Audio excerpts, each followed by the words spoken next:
নারীর উপর হামলা কেন? বোনের উপর হামলা কেন? হামলা কেন? জেগেছে রে জেগেছে, নারী সমাজ জেগেছে, জেগেছে রে জেগেছে। দাঁড়িপাল্লার গণজোয়ার দেখে, বিশেষ করে মহিলাদের মধ্যে নারী সমাজের গণজোয়ার দেখে তাদের মাথা নষ্ট হয়ে গেছে। তারা ষড়যন্ত্রের পর ষড়যন্ত্র করে যাচ্ছে, তারা সাইবার অ্যাটাক করে, তারা একটার পর একটা মিথ্যা প্রপাগান্ডা বাস্তবায়ন করে চলছে। তারা ভাবছে যে তাদের এই ষড়যন্ত্র তাদেরকে বিজয়ী করবে, কিন্তু আমরা বলতে চাই তা কখনো হবে না। ইনশাআল্লাহ 12 তারিখ, আগামী 12 তারিখ নারীরা ব্যালট বিপ্লবের মাধ্যমে তার প্রমাণ দেখিয়ে দেবে ইনশাআল্লাহ। আমরা আরো বলতে চাই, ইনশাআল্লাহ এই বিপ্লবের মাধ্যমে এটাই প্রকাশ হবে সত্য বিজয়ী হয়েছে আর মিথ্যা পরাজিত হয়েছে। আর মিথ্যার তো পরাজয়ী হওয়ার কথা। সম্মানিত বন্ধুগণ, প্রিয় বোনেরা, আমরা সত্যের পথে ইনসাফের জন্য লড়াই করছি, একটি মানবিক বাংলাদেশ তৈরির জন্য লড়াই করছি, একটি নারী বান্ধব বাংলাদেশ আমরা গঠন করতে চাই। যারা এই সুন্দর উদ্দেশ্য লক্ষ্যকে নষ্ট করে দেবার জন্য প্রপাগান্ডা চালাচ্ছে, তাদের কালো হাত ভেঙে দেওয়া হবে ইনশাআল্লাহ। আমরা কেউ ভীত নই, কেউ দুর্বল নই। আমরা আমাদের সাহসের সাথে, ইমানি মজবুতির সাথে আমাদের ময়দানে তৎপরতা চালিয়ে যাব, সব বিভ্রান্তি দূর করব ইনশাআল্লাহ। আমরা বিজয় নিয়েই ঘরে ফিরবো। 25টিরও অধিক এলাকায় আমরা দেখেছি নারীদের উপরে হামলা। এতে করে আমরা আসলে একটি বিষয়ে আশ্বস্ত হয়েছি যে বাংলাদেশে যারা মানবাধিকার কর্মী নারী সংগঠন আছে, তারা কোনো আসলে প্রতিবাদ এখানে করেনি।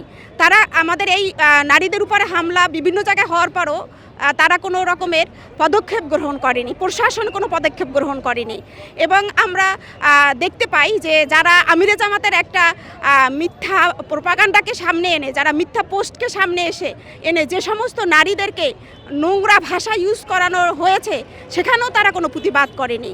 অতএব একতরফা দ্বিচারিতামূলক আচরণ আমরা বাংলাদেশের কিছু নারী সমাজের পক্ষ থেকে দেখছি, কিছু দলের পক্ষ থেকে দেখছি, প্রশাসনের কাছ থেকে আমরা এটা দেখতে পাচ্ছি। যারা আদর্শের সাথে লড়াই করে পারে না, তারাই ভিন্ন পথ অবলম্বন করে, তারাই নারীদের উপরে আক্রমণ করে। যারা আদর্শের লড়াইতে সামনে এগিয়ে আসতে পারে না, তারাই আসলে পিছন থেকে হামলা করে। যারা এই কাজগুলো করছে প্রকৃত অর্থে তারা মানুষ না, তারা পশুর সমান। তারা রূপ বদলায়, যখন যে ক্ষমতায় আসে তাদের ছায় এরা বিচরণ করে। আমরা চাই এই ফ্যাসিবাদ মুক্ত দেশ, একটি ফ্যাসিবাদ মুক্ত দেশ করার জন্য আমরা অবশ্যই এদেরকে প্রতিহত করব। আর আমরা মাঠে ময়দানে যেভাবে কাজ করছি, এটা আমাদের গণতান্ত্রিক অধিকার। এই অধিকার হরণ করার ক্ষমতা কারো নেই। আমরা কারো রক্তচক্ষুকে সহ্য করব না, বরং আরো 10 গুণ বাড়িয়ে দিব আমাদের এই ময়দানকে আরো শক্তিশালী করার জন্য। চাউ নেভাতে অগ্নিগিরি বলো, চোখ রাঙিয়ে যায় কি নেভা জোয়ার টলমল। এই লাইনটি আমরা যারা এই শান্ত পরিবেশকে অশান্ত করার জন্য নারীদেরকে বিভিন্নভাবে উস্কে দিচ্ছে, নারীদেরকে বিভিন্ন জায়গায় বিভিন্নভাবে প্রতিহত করার অপচেষ্টা চালাচ্ছে, তাদের জন্য এই লাইনটি আমরা আজকের এই বিক্ষোভ সমাবেশে উৎসর্গ করলাম। তাদের মনে রাখতে হবে, কখনোই অগ্নিগিরি চোখ রাঙিয়ে নিভিয়ে দেওয়া যায় না। সম্মানিত সাংবাদিক বন্ধুগণ, আপনারা দেখেছেন কতটা শান্ত এবং সুষ্ঠু নিয়মতান্ত্রিক পন্থায় বাংলাদেশ জামাত ইসলামী মহিলা বিভাগ সারা দেশে তাদের নির্বাচনী প্রচারণা কার্যক্রম চালিয়ে যাচ্ছে।